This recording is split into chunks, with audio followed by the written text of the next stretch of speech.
Now let's turn to the book of Isaiah for another important Messianic prophecy.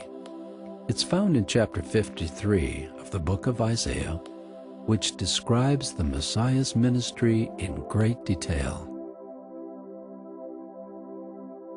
Who had believed our message, and to whom has the arm of the Lord been revealed?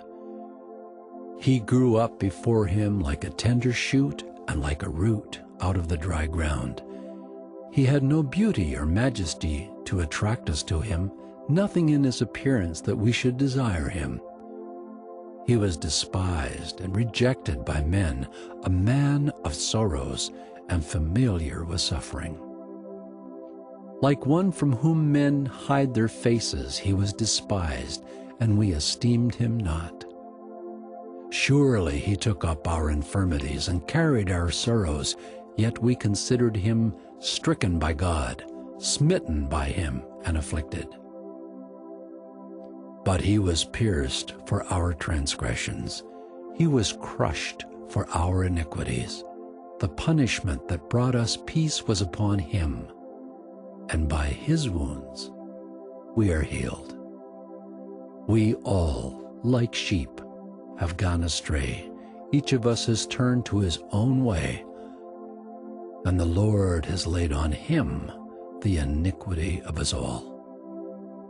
He was oppressed and afflicted, yet he did not open his mouth. He was led like a lamb to the slaughter, and as a sheep before his shearer is silent, so he did not open his mouth. By oppression and judgment he was taken away, and who can speak of his descendants? For he was cut off from the land of the living. For the transgression of my people he was stricken. He was assigned a grave with the wicked and with the rich in his death, though he had done no violence, nor was any deceit in his mouth. Yet it was the Lord's will to crush him and cause him to suffer, and though the Lord makes his life a guilt offering, he will see his offspring and prolong his days, and the will of the Lord will prosper in his hand. After the suffering of his soul, he will see the light of life and be satisfied, and by his knowledge my righteous servant will justify many, and he will bear their iniquities. Therefore, I will give him a portion among the great, and he will divide the spoils with the strong, because he poured out his life unto death and was numbered with the transgressors.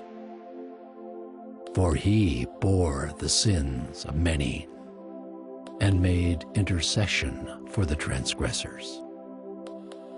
The prophet Isaiah wrote this prophecy at least 600 years before Jesus was born. Notice how he describes Jesus' life and ministry so fully that this chapter could serve as a prelude to the New Testament. Jesus came into the world as a baby and grew up working alongside his father as a carpenter. He had no beauty or majesty to attract us to him. He was despised and rejected by Jewish leaders, and he experienced a great deal of suffering. He carried mankind's sorrows, and he was pierced for the transgressions of people everywhere. He approached his death in the way Isaiah described, as a sheep before his shearers is silent. Jesus did not defend himself at his trial, and so he was taken away by oppression and judgment. He was crucified between two lowly criminals, and thus being assigned a grave with the wicked. After his death, his body was placed in a rich man's tomb. Because Jesus had lived a sinless and perfect life, God, his heavenly Father, accepted him as the guilt offering that was needed to remove the sins of the people. Then, after his passion and death on the cross, Jesus was resurrected and saw the light of life. Through his death and resurrection, Jesus bore the sins of all who would believe in him and made intercession for the transgressors. It's interesting to note that some Jewish groups have removed Isaiah 53 from their scriptures, presumably because it parallels the New Testament accounts of Jesus' life so closely.